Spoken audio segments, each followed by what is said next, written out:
Thank you so much. I didn't realize I was rounding out the day. I will try to keep energy high. My name is Jen Allen-Knuth. As you can see, my nickname is Demand Jen. Got it because I was an 18-year seller who didn't believe that building demand was someone else's job. So we're going to talk about today one of my favorite topics. It's about how you break through your buyer's mental spam filter. To get right into it, I think most of us who are on the receiving end of cold emails can probably spot a cold email from a mile away. I've pulled up here just a screenshot of my inbox from a couple months ago with 10 cold emails in it. And if we look at this in totality, right, there's a lot of cues that all of these are cold emails. I see my name in the subject line. I see, I hope you're well. I emailed you. I hope Q1 was good. I hope you're doing great. I hope you're having a great week, right? All of these little patterns that cue us that these are cold emails. This is actually a behavior that buyers have developed. We call it kind of a coping mechanism, and we named it the mental spam filter. Now, the mental spam filter is not the like physical spam filter in emails that protects you from getting, emails about Viagra pills and stuff like that. It's actually a coping mechanism in a buyer's brain. And if you look at the stats on the page, they're pretty frightening. Most emails are deleted within 3 seconds. That means you probably get enough time for someone to see your sender name, your subject line, and your preview text, pretty similar to what we just saw before they make the go or no go decision to open it. Number 2, if you do get that open, the average reading time is actually 9 seconds. And for those of you that don't know how many words 9 seconds is, well, it's approximately 37 words. Now, in my time that I spent at Lavender managing community growth there, I read hundreds and hundreds and hundreds of cold emails. And I can tell you, I can count on one hand the number of cold emails I reviewed that were about 38 words. So if you're sitting here saying, and this is exactly why we don't use cold email and why cold email is dead, this is where the story gets interesting because 96% of sales emails are automated. This is data from SalesLoft, which blew me away. I thought a lot would be, but 96% is a massive number. But of the ones that were not, and the emails where the sender took the time to be thoughtfully relevant and personalized, those emails this year received 1,200% more replies than automated emails. And the wild thing here, as you can see in the parentheses, that number is actually up from last year. It was a 100% increase in replies, which if you sort of step back, doesn't make a lot of sense, right? If there's more noise, more volume, more icky, you'd think people would tune less into cold email. But what we're seeing is actually when you take the time to do it thoughtfully and be relevant, it's not always indicating getting a positive reply, but more often than not, I think we see this a lot in our own lives. Buyers are like, I'll give you the head nod for thank you for at least giving it a shot. So when we look at what buyers think about sales outreach in general, it's not a very pretty picture. This is research that came out of Gong from March this year that is really depressing about the state of buyers' perceptions of sales. Essentially, all it's saying is only a quarter of buyers think that the seller even understands the buyer's role. That's about as low as the limbo bar gets. Only 13% feel that the message is addressing a relevant challenge. Only 9% feel the message was personalized to them. And only 6% learned something they didn't know before. So we can sit here and say, oh, it's such doom and gloom, and this is such a bad place to be as a salesperson. Or we can kind of take a half glass full approach and say, look, if this is what the buyer's expectation is, if this is what their bar is today, it's so low, we can step over it. Right? This is, as I put on the page, this is our uncrowded area to win. The question is, how do we do it? And so for this, I think one of the things that a lot of us sellers have fallen in the trap of is we think like salespeople instead of thinking like buyers. So what does it mean to think like a buyer? Well, first and foremost, we've got to appreciate that sort of the old era of like, I pick up the phone and call a salesperson when I think I have a problem. We all know that's over. But I think the magnitude at which customers are actually pushing away from salespeople is pretty frightening. So if you look at this is research Gartner did a few years ago that talks about how much time buyers are spending with sellers and without them. And if you look at this, 83% of the time that buying groups spend on buying activities is spent without the seller. And if you say, well, 17% ain't bad, I'll take it.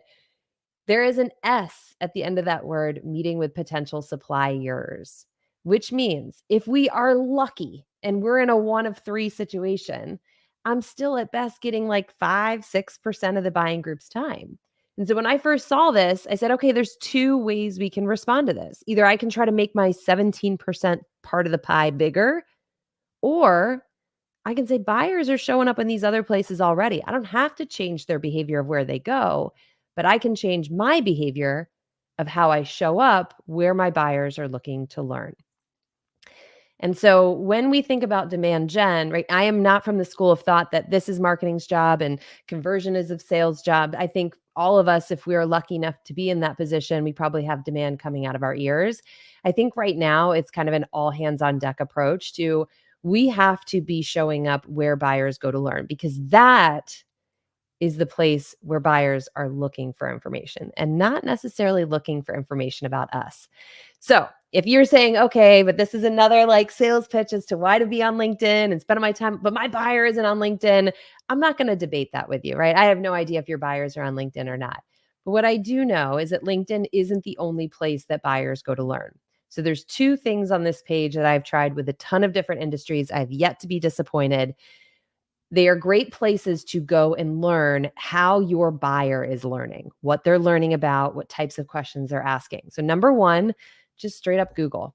Slack communities for CXOs. X is whatever stakeholder you sell into, right? If you sell into heads of information security, if you sell into restaurant owners, what we're seeing more and more of, particularly since the pandemic, is people are looking to come together with other people who face similar challenges. Communities are not a place for us to go and pitch. They are a place for us to go and observe and watch how people learn. So, what I'm looking for when I do this is what are the types of questions people are asking? What are the words that they're using? What are the trade offs? What are they comparing to one another? We never used to have this kind of access. Now we can get a front row seat to it. Second option is Google virtual conferences or conferences for CXOs. And the reason I think this is helpful is you want to look at the agenda. This is a perfect example. Demand Gen Summit today, there's an agenda, there's a bunch of topics with subject titles. Those are cues into things that people that you are selling to are willing to take their time to come and learn about.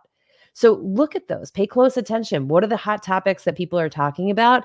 And instead of trying to force our solution down someone's throat, think about, is there an avenue that I can lead back to those topics? Because that's what's bringing people together. So my point here is use this to mirror and learn how your buyers learn. Because if we were able to show up there and provide helpful answers, helpful context, or to even take some of that learning and share it in other channels, that allows us to show up more like a buyer and less like a seller. Now, there's four things that buyers are typically learning about when they're in their learning journey. Number one, do I even have a problem? We all have problems. That's why therapy is such a big business. But do I have a problem? If I do, how big is it? This is a missed opportunity for a lot of organizations. It is very hard when you're working inside of the four walls of a company to know, is this problem worth doing something about? So if you can help your buyers size the cost of inaction, meaning the cost of doing nothing differently, that is a huge benefit to them as they go internally and make the case to get resources to invest in something. So sizing the problem. Can I get away with ignoring it for now? Unfortunately, this is a reality of a lot of buyers this year. Status quo is our biggest competitor.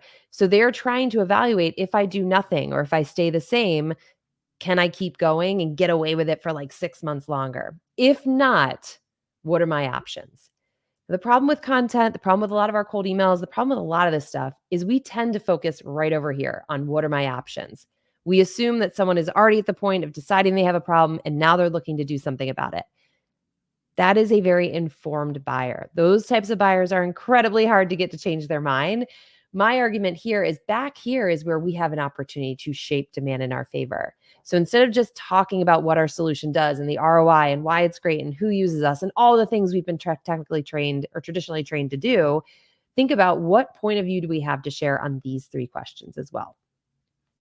When we are writing cold emails, the single biggest misstep that we see is we spend a lot of our airtime talking about us. This is a very simple exercise. I call it observation hunting. It's not rocket science. It's a forcing mechanism to make sure we are writing emails and content that are about our buyer and not about us. And it's as simple as this. I saw this, which is a relevant observation about the company, the exec, the vertical, the industry, if you're selling SMB. Thought problem might be occurring as a result. When we step back and look at the job of a cold email, we often think it's like, I've got to sell the solution. Well, people don't buy solutions to problems they don't already have or don't believe that they have. So, our goal with a cold email is actually to create some sort of curiosity or feeling around, hey, maybe it's worth learning more about that problem. Save the solution talk for later. So here's an example of what that could look like. It's very small font, so I'll read it to you quickly. You're going to see in the middle the email coach screenshot. That is Lavender. So it's essentially as you write an email, it's scoring you against millions of data points around what helps and hurts your chances of a reply. So you can see my headline here, potentially boring, Acme community. That's a boring ass subject line, intentionally so, because nobody inside of our organization is sending us 10 times your pipeline emails when they want us to update our CRM. We want to appear like internal camouflage. Straight, boring, to the point, less than 3 words. My immediate sort of opener preview text here is noticed you're 6 months into your community growth job at Acme. I couldn't find a community for Acme's users. Are you weighing the pros and cons of building one? Alpha was in a similar situation. Want to take a look at what they use to help them decide. Notice I am not selling a solution in this cold email. Because if I do, I'm going to capture maybe the 3 to 5%, a portion of the 3 to 5% who's actively shopping. What I'm trying to do is take that passive learner and say, maybe it's worth thinking about this. I might be totally off in my assumption, my hypothesis here. That is okay because notice the tonality of this email is what we call unsure. Unsure means I'm asking questions. I'm using words like might, maybe, looks like. We don't have to be 100%, right? We don't work for them. There's no way we could ever know. But when you put this together, essentially what it appears as is I want to be helpful to someone who's learning and in the learning journey at looking at this problem. And often the response that we get is full of information. Either, hey, no, we already decided we're, just getting started on it. We're looking at tools, or yeah, that's exactly what I'm working on. You will learn more by trying to aid someone's learning journey versus just trying to pitch relentlessly your service. The best part of it all, in my opinion, is the weirdest, most awkward thing as a salesperson is like send a solution centric email. Someone's like, okay, I'll take a look. You get them on the phone, then they want to take a look. And you're like, no, no, no, we got to do discovery. And it's awkward and they hate it. You hate it. So this just makes it very natural to go into a natural discovery conversation about the problem because you've teed it up to be about the problem, not about your solution. So last and finally, a couple quick things here. That's sort of the premise, the underlying premise of how you write to a learner. There's a couple things, or there's a few things we've all learned probably at some point in our careers that we should do in sales emails that are actually hurting us. I'm going to take you through 2 slides really quickly to walk you through what those are. Number 1, y'all, we love to write those long cold emails. What we found is you will increase your likelihood of a reply by 83% if you get your cold email down to 50 words. If you're sitting there saying it's impossible, I promise you it's not. It is hard. It is hard because it is much easier to write a lot of things in the hopes that something sticks. Call that the kitchen sink cold email. Like, here's my ROI, here's the logos I work with, here's 5 problems you might be facing. We hope just something will catch. The problem is people are reading this on their phones. It's very unlikely they're going to sit there and give us the airtime. We know we get about 9 seconds. So we've got to be really crisp to the point. Mobile optimized meaning don't put big chunky paragraphs in there. Do short punchy sentences. Number 2, this goes against how most of us were taught to write. Drop your big fancy words. You get 3+ syllable words, kill them. 3rd to 5th grade reading level, boost your likelihood of a reply by 67%. Number 3, this is a one I love. It is still not mainstream yet. If you've ever had that situation where you find something that's uniquely personalized, but you're like, it has nothing to do with the body of my email, drop it in a PS. So for me, I love dog shelters. That's a weird thing to say. I love dog rescue. If someone leads an email like that and it's like, so anyway, I want to show you our, revenue intelligence platform, it just feels like forced and it doesn't create a great impression to the buyer. Drop it in the PS because what people tend to do is read the subject, read the preview, drop down to the bottom. And instead of seeing, do you have 25 minutes for a call? They see something uniquely personalized to them. When you do this on a one-on-one email, meaning not the mass automated ones, you see a 26% lift. And then finally, 2 big things that will hurt your chances at a reply. Your tonality. I mentioned this briefly when I gave you that one example of a cold email for a learner. tone, many of us were taught that we have to be assertive and confident and aggressive. That is the worst possible thing we can do in a piece of communication, because think about it. None of us in our business lives or elsewhere like to be talked at. So be very intentional about framing things with an unsure tonality. Looks like you might, not sure if. That allows and opens the door for us to be corrected, which starts a conversation. And then number 2, number of questions. This is a mistake I used to make all the time. I'd ask like 3, 4, 5 different questions in a cold email, and guess how many would get answered? None of them, because they didn't get to them because it was just too complicated. Limit it to one question. The more than one question, you actually hurt your likelihood of a reply by 26%. So keep us honest on time. I know that was fast and furious. There's 3 things outside of today that my hope would be helpful. So Lavender, as I mentioned, is an AI email writing coach. So it's not writing it for you. What we're doing is giving you coaching so that you don't make any of the mistakes that we just talked about. So you can try it out for free for 7 days by install.lavender.ai. If you're like, hey, I just want to get some, coaching frameworks and templates and things like that, go to the blog. It's all designed to be helpful to people who are writing cold emails. And then if you're more of the like, hey, I want to be a little entertained, Lavenderland is this kind of Netflix style thing where we do different cold email competitions and you can learn that way. So 3 additional resources if you are going to take a different approach to your cold email. Thank you so much for having me.